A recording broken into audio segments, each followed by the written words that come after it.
Hello guys, नमस्कार। मैं भावेश गजपाल एक बार पुनः आपके साथ आपके अपने यूट्यूब चैनल लक्ष्य विद भावेश गजपाल में। यदि आप चैनल पे नए हैं तो चैनल को सब्सक्राइब जरूर करें। साथ ही बाजू में जो बेल आइकॉन है उसे प्रेस करें, उसे ऑन मोड पे रखें ताकि जैसे ही मैं कोई नया वीडियो डालूं आपको नोटिफिकेशन तुरंत प्राप्त हो सके।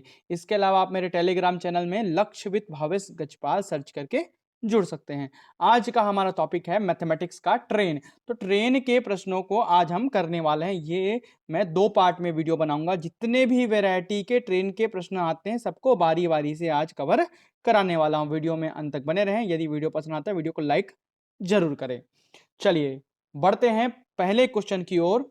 ठीक है, ट्रेन के प्रश्न चाल समय दूरी के प्रश्नों से संबंधित है। चाल समय दूरी के प्रश्नों को 3 पार्ट में मैंने बनाकर डाला हुआ है यूट्यूब पे, आप उसे देख सकते हैं। वैसे ही ट्रेन के प्रश्नों को भी सॉल्व करेंगे। क्वेश्चन नंबर 1 क्या बोल रहा है कि 40 किलोमीटर प्रति घंटे की चाल से चल रही 300 मीटर लंबी रेलगाड़ी अपने ही दिशा में 4 किलोमीटर प्रति घंटे की चाल से जा रहे व्यक्ति को कितने समय में पार कर लेगी।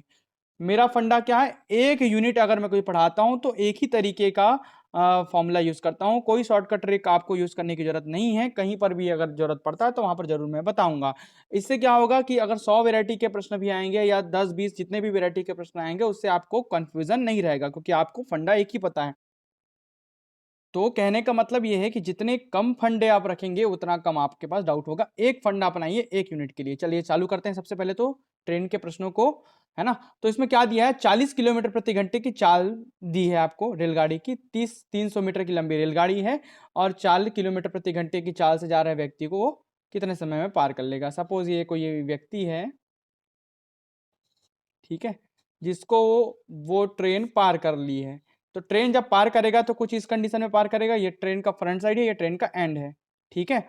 तो इस प्रकार से दिखेगा, मतलब ट्रेन जितना लंबा है ना उतने लंबा जब वो चलेगा, देख जितने ट्रेन की जितनी लंबाई है 300 मीटर की उतना ही वो चलेगा, तब वो व्यक्ति को पार करेगा। क्यों, फ्रंट आगे रहेगा और उसका जो एंड है वो व्यक्ति को जस्ट पार किया दिखेगा। इसका मतलब क्या है कि ट्रेन ने व्यक्ति को पार कर लिया। मतलब ट्रेन अपनी लंबाई चला है, 300 मीटर चला होगा, क्योंकि 300 मीटर वो लंबा है तो उतना फ्रंट से गिनते हैं, उसके मुंह से गिनते हैं, तो उसके फ्रंट से 300 मीटर वो चल चुका है। तो व्यक्ति को जब भी किसी पतले व्यक्ति को, वृक्ष को, खंबे को पार करती है कोई ट्रेन, तो जो पार करने की दूरी होती है ना, पार करने की जो भी दूरी होती है, फंडा याद रखिएगा, दूरी होती है वो हमेशा बराबर होती है रेलगाड़ी की लंबाई के। रेलगाड़ी की या ट्रेन की लंबाई के बराबर होती है, ये याद रखिएगा। ओके, चलिए इस प्रकार दिखेगा आपको। ट्रेन का चाल दिया है 40 किलोमीटर प्रति घंटा, किलोमीटर पर आवर। यूनिट का बहुत खेल है रेलगाड़ी और चाल समय दूरी में, तो दोनों को समझना है। और व्यक्ति अपने ही दिशा में, उसी दिशा में व्यक्ति भी जा रहा है, तो व्यक्ति की चाल कितनी है, 4 किलोमीटर प्रति घंटा। अब आप 4 किलोमीटर प्रति घंटा की चाल से चल रहे हैं, ट्रेन 40 से चल रहा है, तो जाहिर सी बात है उसकी गति ज्यादा है, तभी तो पार कर लिया। कितनी गति ज्यादा है, तो उसको हमेशा क्या बोलते हैं, सापेक्ष चाल बोलते हैं। जो भी अंतर आता है तो सापेक्ष चाल बोलते हैं। ये कैसे निकलेगी भाई, ट्रेन 36 किलोमीटर प्रति घंटे की रफ्तार से ज्यादा भाग रहा है तभी वो व्यक्ति को पार कर पाया, है ना। अगर ट्रेन भी 4 किलोमीटर प्रति घंटे की चाल से चलता और व्यक्ति भी चलता उतना ही 4 किलोमीटर प्रति घंटे की चाल से, तो दोनों कहीं नहीं जा पाते, आपस में आजू बाजू चलते रहते, है ना भाई। तो 40 माइनस 4 मतलब कितना, सापेक्षिक चाल कितना है, 36 किलोमीटर प्रति घंटा। यही वो चाल है जो पार करने का चाल है। तो जो पार करने का जो चाल है उसी को हम क्या कह देते हैं, सापेक्ष चाल कह देते हैं। तो 36 किलोमीटर प्रति घंटे की रफ्तार से ज्यादा तेज चल रहा है ट्रेन, तभी वो व्यक्ति को पार कर पाया। तो पार करने का चाल पता चल गया, और पार करने के लिए आपको समय निकालना है, और है ना। तो आपको क्या दिया, दूरी आपको पता है। पार करने में चली गई दूरी जो होती है हमेशा रेलगाड़ी की लंबाई होती है, मतलब पार करने में चली गई दूरी कितनी हो जाएगी, ये भी 300 मीटर हो जाएगी, क्योंकि रेलगाड़ी की लंबाई 300 मीटर है। तो आपको निकालना है पार करने में लगा समय। चाल बराबर दूरी बटा समय होता है, तो समय बराबर दूरी बटा चाल हो जाएगा। एक फंडा, चाल बराबर दूरी बट्टा समय या समय बराबर दूरी बट्टा चाल, यही फंडे को हमेशा अपनाना है। तो पार करने में चली गई लगा समय, तो ये पार करने में चली गई दूरी और ये पार करने में चला गया चाल, मतलब कौन सा चाल, सापेक्ष चाल। यहां पर रख लो, पार करने में चली गई दूरी है 300 मीटर, ये देखिए मीटर में है ये, और चली गई जो चाल है वो है 36 किलोमीटर प्रति घंटा। इसको मीटर प्रति सेकंड में कन्वर्ट करना पड़ेगा क्योंकि यूनिट बराबर करना पड़ता है, यही खेल हो जाता है लोगों का, क्योंकि लोगों को यूनिट कन्वर्ट करने नहीं आता। तो एक तो आपको पता होगा कि किलोमीटर से प्रति घंटे में बदलने के लिए सीधा सीधा सीधा आप क्या कर दें, इसमें 5/18 का गुना कर दें, 5/18 का गुना कर देंगे तो ये कन्वर्ट हो जाएगा मीटर प्रति सेकंड में, और या मीटर प्रति सेकंड से 18/5 का गुना कर दें तो ये कन्वर्ट हो जाएगा किलोमीटर प्रति घंटा में। ये तो शॉर्टकट है, लेकिन आप अगर किलोमीटर प्रति मिनट में दे दिया तो आप फंस जाएंगे। तो फंसना नहीं है भाई, फंसने वाला कोई काम नहीं करना है। मैं इसको एक ठो करके बता देता हूं कैसे होता है। देखिए 36 किलोमीटर प्रति घंटा, ये 5/18 18/5 वाला जो कॉन्सेप्ट है ना, कहां से आया। देखिए 36 किलोमीटर प्रति घंटा, तो किलोमीटर को मीटर में बदलने के लिए एक किलोमीटर बराबर 1000 मीटर, तो 1000 मीटर, ये देखिए 36 गुणित 1000 बटा घंटे को सेकंड में बदलने के लिए एक घंटे में 3600 सेकंड होते हैं, या एक मिनट में 60 सेकंड, और एक घंटे, ये देखिए एक मिनट में 60 सेकंड और एक घंटे में 60 मिनट, तो ये 60 गुणित 60 करके आ जाता है 36 गुणित 1000 बटा 3600, है ना, 6×6 = 36, 3600, तो 1000 बटा 3600 से गुना होता है। जब इसी को आप 1000 बटा 3600 को काटते हैं ना, तो 2 पंचे 10 और 2 18, 18 से 36 बार में चला जाता है, ठीक है। तो ये 5/18 आता है। तो आप किलोमीटर प्रति घंटा को सीधा सीधा क्या लिखते हैं, 5/18 से गुना करके लिखते हैं, समझ गए। लेकिन यदि मिनट में कन्वर्ट करने बोलता तो केवल मैं 1/60 का उपयोग करता, 1/60 का उपयोग नहीं करता, तो ये 1000/60 हो जाता। फिर ये आपका फॉर्मूला 5/18 18/5 वाला काम नहीं आता, क्योंकि यहाँ पर मीटर प्रति मिनट में कन्वर्ट कर दिया हूं मैं।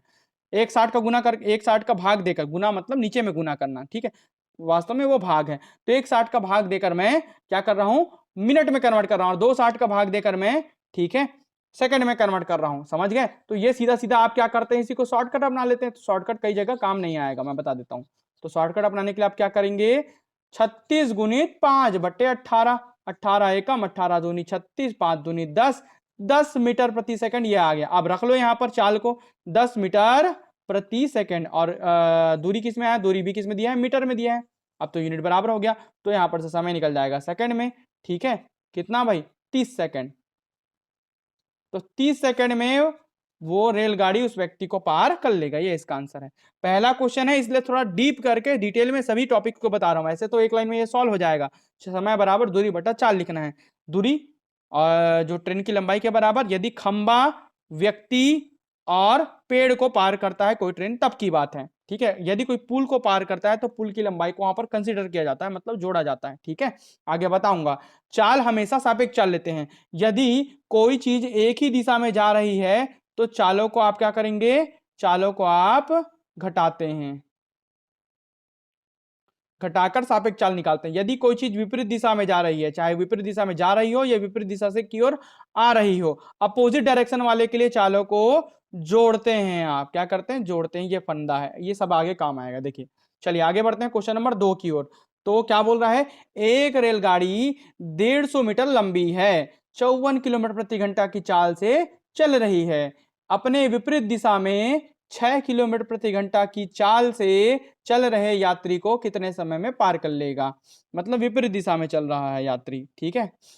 तो एक यात्री जो है वो विपरीत दिशा में चल रहा है 6 किलोमीटर प्रति घंटा की चाल से, और अपोजिट डायरेक्शन में ट्रेन चल रहा है लगभग 54 किलोमीटर प्रति घंटा की चाल से। देखिए विपरीत दिशा हो गया, ठीक है। जब डायरेक्शन अपोजिट हो ना, तो चालों को कैसे निकालते हैं, चालों को जोड़कर सापेक्ष चाल निकालते हैं, ध्यान दीजिएगा। अब व्यक्ति को पार किया, ट्रेन की लंबाई कितनी है, 150 मीटर है, 150 मीटर में है, मतलब व्यक्ति को पार करने में चली गई दूरी हमेशा ट्रेन की लंबाई के बराबर होती है, ठीक है, ये आपको पता हो गया।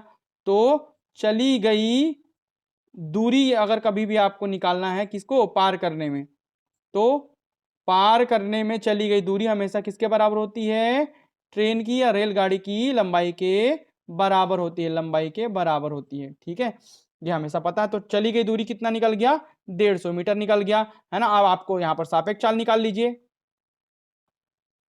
तो सापेक्ष चाल, अगर डायरेक्शन अपोजिट है एक दोनों का, चाहे आते हो चाहे जाते हो, कोई भी हो सकता है ना, तो चालों को जोड़ लीजिए। तो 54 + 6 टोटल 60 किलोमीटर प्रति घंटा की चाल। ऐसा क्यों जोड़ते क्यों है? क्योंकि भाई अपोजिट डायरेक्शन में, तो ये जो 54 है ना, ये 60 दोनों मिलकर काम कर रहे हैं पार करने का। 60 अपोजिट जा रहा है और 54 अपोजिट जा रहा है, इसलिए वो दोनों मिलकर काम कर रहे हैं, इसलिए यहाँ पर सापेक्ष चाल जुड़ जाता है अपोजिट जब भी होता है। तो समझ आ गया? तो यहाँ पर सापेक्ष चाल क्या हो जाएगा, कैसे निकलेगा? जुड़ कर निकलेगा। यही जो चाल होता है वो पार करने वाला चाल है। ठीक है, तो पार करने के चाल को सापेक्ष चाल कहते हैं। ठीक है, अब समय निकालना है, तो पार करने में लगा समय, पार करने में लगा समय, समय बराबर दूरी बटा चाल। तो दूरी कैसा वाला? पार करने वाला। और चाल कैसा? सापेक्ष चाल हमेशा, जो कि पार करने वाला चाल है। ठीक है, अब यहां पर देखिए ये जो चली गई दूरी मीटर में है और समय, सॉरी, चाल किलोमीटर प्रति घंटा में है। ऐसा तो नहीं बनेगा भाई। तो 60 गुणित 5/18 से गुणा कर दो और इसको कन्वर्ट कर लो किसमें? मीटर प्रति सेकंड में। ठीक है, किसमें? मीटर प्रति सेकंड में। 6×3 = 18, 6×10 = 60, 50/3 मीटर प्रति सेकंड इसकी चाल आ गई। अब रख लो भाई, दूरी कितना? 150 मीटर, और चाल कितना? 50/3। ये चौथा पद है, चौथा पद ऊपर जाएगा गुने में, समय निकल जाएगा। तो 150 गुणित 3/50, 50 से कम, 50 तिया 3 तिया 9 सेकंड। तो 9 सेकंड इसका आंसर आएगा, जो कि समय होगा 9 सेकंड में वो उसे पार कर लेगा। चलिए आगे बढ़ते हैं क्वेश्चन नंबर 3 को की ओर। आई होप आपको समझ आएगा। पहले वाले में एक ही दिशा में है, जब चालों को घटा दिए क्योंकि एक ही दिशा में चाल था। दूसरे वाले में चाल अपोजिट है, ठीक है, इसलिए चालों को जोड़ दिए हैं। जब भी अपोजिट हो, चाहे एक ही दिशा में आते हो चाहे विपरीत दिशा में जाते हो, ठीक है, तो वहां पर चालों को जोड़ देते हैं। क्वेश्चन नंबर 3 की ओर बढ़ते हैं। 30 किलोमीटर प्रति घंटा की चाल से जा रही रेलगाड़ी में बैठा व्यक्ति देखता है कि उसके विपरीत दिशा में जाने वाली 200 मीटर लंबी रेलगाड़ी उसे 9 सेकंड में पार कर जाती है। दूसरी रेलगाड़ी की चाल ज्ञात कीजिए। ठीक है, तो एक ट्रेन है, इसमें एक व्यक्ति बैठा है। सपोज ये व्यक्ति यहां बैठा है और दूसरी ट्रेन है जिसको पार कर लिए। पार करने की स्थिति में कुछ ऐसा दिखेगा। ठीक है, अपोजिट दिशा में जा रहा है, विपरीत दिशा में जा रहे हैं। तो दूसरी जो ट्रेन है जो पार कर रही है उसकी लंबाई है 200 मीटर। ठीक है, और इस व्यक्ति को ये पार कर लेता है 9 सेकंड में। कितने सेकंड में? 9 सेकंड में पार कर लेता है। ठीक है, ये सेकंड ट्रेन, ये पहला ट्रेन है जिसमें व्यक्ति बैठा है। दूसरी ट्रेन जो कि 200 मीटर लंबी है उसे 9 सेकंड में पार कर लेता है। ठीक है,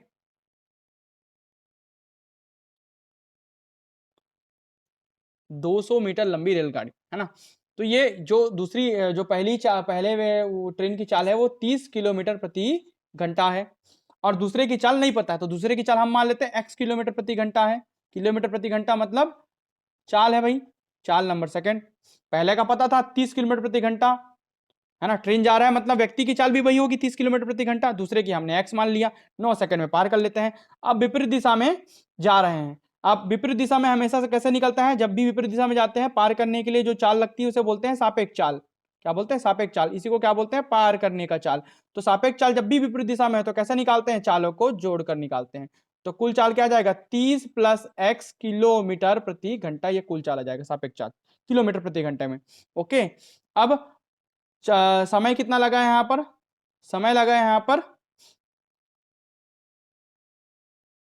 9 सेकंड। ये पार करने का समय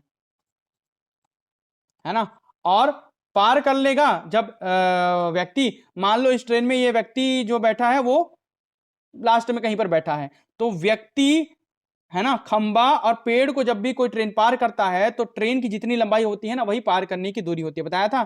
तो पार करने की दूरी इस बार भी क्या होगी? हमेशा ट्रेन की लंबाई के बराबर होगी। तो ट्रेन की लंबाई के बराबर होगी। ट्रेन की लंबाई कितना? 200 मीटर। तो पार करने में चली गई दूरी भी 200 मीटर। आ गया सब आंसर, रख लो।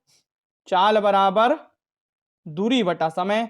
पार करने का चाल सापेक्ष चाल बराबर दूरी। दूरी कितना है? 200 मीटर, और समय कितना है? 900 सेकंड, सॉरी 9 सेकंड। कितना सेकंड? 9 सेकंड का समय लग रहा है पार करने में।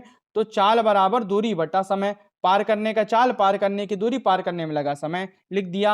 अब यूनिट देख लो, ये वाला 200 तो मीटर में है, ये सेकंड में है, मीटर प्रति सेकंड हो गया, लेकिन पड़ोस वाला 300 धन जो x, तो 30 धन x है, 300 बोल रहा हूँ, 300 कहां से लिखा गया भाई, ये जो 30 प्लस एक्स है ना, ये आपका है 30 प्लस एक्स जो है वो है आपका किलोमीटर प्रति घंटा में। किसमें है भाई, ये देखिए किलोमीटर प्रति घंटा में है, दिख रहा है ना। तो किलोमीटर प्रति घंटा से आप मीटर प्रति सेकंड में 30 प्लस एक्स गुणित 5/8 कर लो, तो मीटर प्रति, सॉरी 5/18 कर लो, तो मीटर प्रति सेकंड में कन्वर्ट हो जाएगा।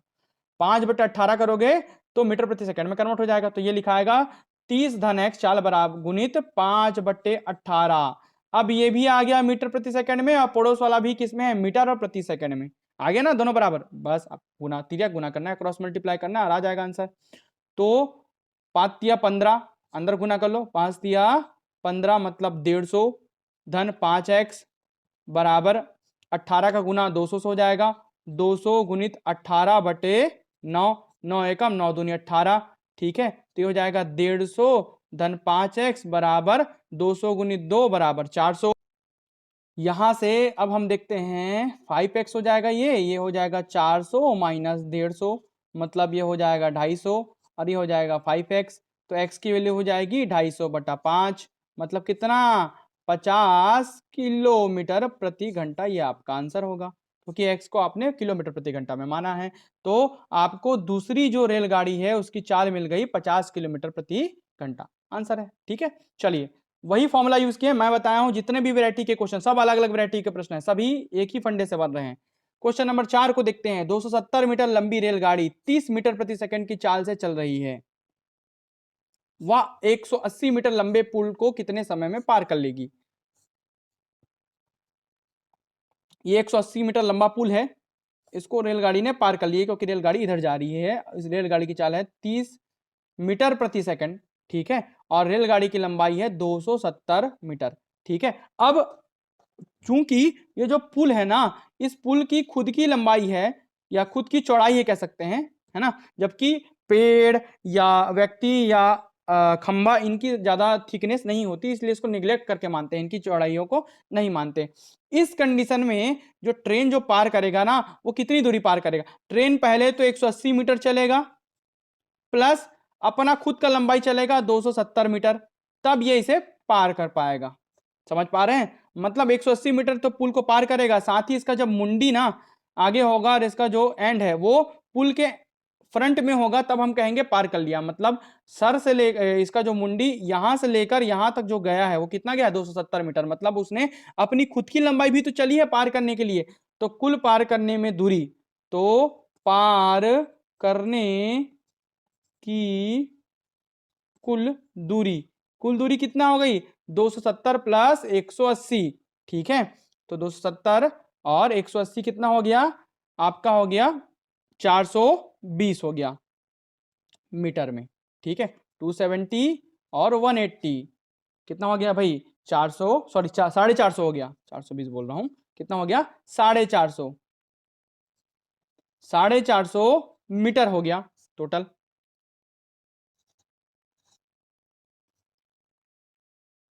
ठीक है, चलिए, ये दूरी निकल गई आपकी, आपको दूरी पता है कुल, आपको चाल पता है, क्योंकि किसी भी पुल वगैरह को पार करने में चाल लगी है तो रेलगाड़ी ही चलेगा। दूरी पता है, समय निकालना है, तो पार करने में लगा समय, यहां पर पुल तो चल नहीं पाएगा, इसलिए सापेक्ष चाल का कोई जरूरत ही नहीं है।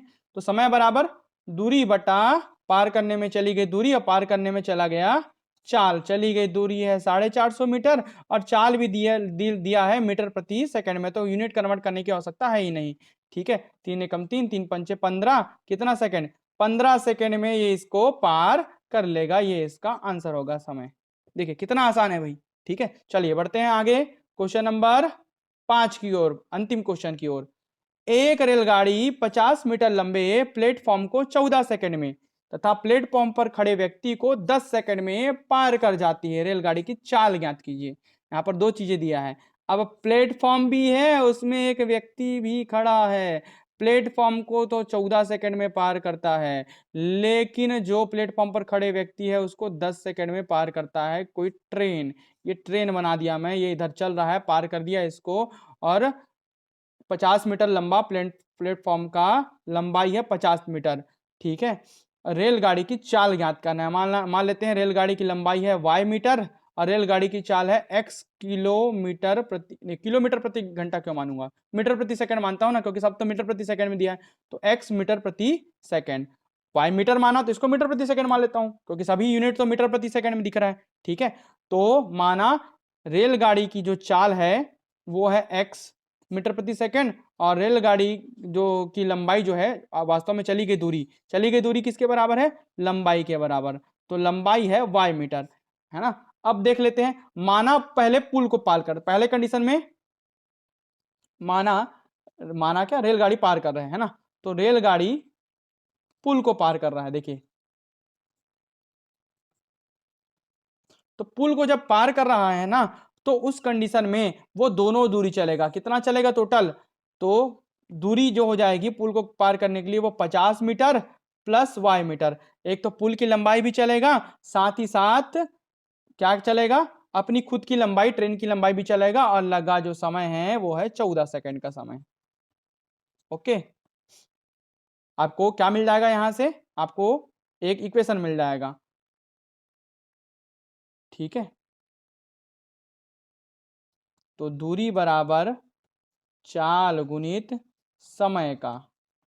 ठीक है, तो पार करने की दूरी है 50 धन y, पार करने में चला गया चाल, रेलगाड़ी ही चाल चल रहा है तो x मीटर प्रति सेकंड, और चला गया समय है 14 सेकंड। ठीक है, ये एक इक्वेशन हो गया।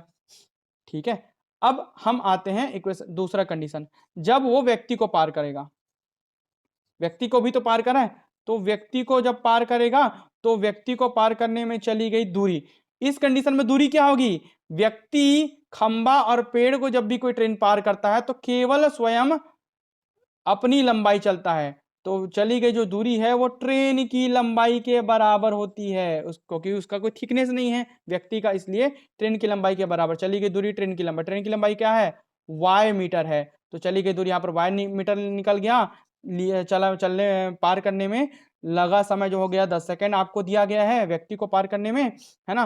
तो यहाँ पर भी निकाल लो आप, व्यक्ति को पार करने में चली गई दूरी बराबर चाल पार करने में, और चाल पार करने में लगा समय, चाल तो हमेशा ट्रेन का होगा। ठीक है, तो y बराबर चाल है x गुनी समय है 10, तो y की वैल्यू यहाँ से आ गई 10x, इक्वेशन नंबर 2। इसकी वैल्यू यहाँ पुट कर लो इक्वेशन नंबर 1 में, 50, y की वैल्यू है 10x, दिख रहा है 10 गुणित x मतलब 10x बराबर x गुणित 14, ये 14x हो जाएगा और ये 10x हो जाएगा। ठीक है, समझ आ रहा है, 50 धन है, सॉरी धन, गुना कहां से आ गया, 50 धन 10x, y की वैल्यू यहाँ पर पुट कर दिए, पक्षांतर कर दो 10x को इधर 14x के साइड, तो ये हो जाएगा 50 बराबर 14x माइनस 10x, ये हो जाएगा 4x, यहाँ पर 50। ठीक है, तो ये 50 बटा 4 बराबर x, x की वैल्यू 50 बटा 4 निकल जाएगा। अब x किसमें माने आपने, मीटर प्रति सेकंड में। ठीक है, तो इसको और तोड़ेंगे तो 2 से, और ये 25 बार में, मतलब 25 बटा 2, इसका मतलब कितना है 12.5 मीटर प्रति सेकंड, ये इसका आंसर होगा। 12.5 मीटर प्रति सेकंड की चाल से जब वो ट्रेन चलेगा तब उसे पार कर लेगा, 25 बटा 2 का मतलब 12.5। ठीक है, चलिए इस प्रकार यह पूरा वीडियो यहीं पर समाप्त होता है। वीडियो में अंत तक बने रहने के लिए बहुत बहुत धन्यवाद। यदि वीडियो पसंद आता है वीडियो को लाइक जरूर कीजिए। इसका पीडीएफ में टेलीग्राम चैनल में उपलब्ध करा दूंगा। Thank you.